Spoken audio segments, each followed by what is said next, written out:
Hello বন্ধুরা, দেখুন আজকে আমি পুঁইশাক দিয়ে পুঁইশাকের চচ্চড়ি করবো মাছের মাথা দিয়ে। এই যে আমি এই পুঁইশাকটা কেটে নিয়েছি। এর মধ্যে সবজি দেবো আমি কুমড়ো, আলু, বেগুন আর গাঠি কচু। আর এই হচ্ছে আমার মাছের মাথা, নুন হলুদ মাখিয়ে নিয়েছি। এবার মাছের মাথাটা আমি ভেজে নেবো। কড়াই তেল দিয়ে নিয়েছি, মাছের মাথাগুলো এবার আমি এক এক করে ভেজে নেবো। তেলটা আমার গরম হয়ে গেছে।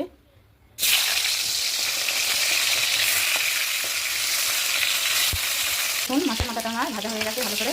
এবার আমি এগুলো সব উঠিয়ে নেবো। এই যে মাছের মাথাটা ভেজে আমি উঠিয়ে নিয়েছি। এবারে এই তেলের মধ্যেই ফোড়নের জন্য দিয়ে দেবো তেজপাতা আর পাঁচফোড়ন। এবারে আমি এর মধ্যে সবজিগুলো কেটে ধুয়ে রেখেছি, এর মধ্যে দিয়ে ভেজে নেবো। দেখুন সবজিটা আমার ভালো লাল করে ভাজা হয়ে গেছে। এবার আমি এর মধ্যে শাকগুলো কেটে রেখেছি, এগুলো আমি দিয়ে দেবো।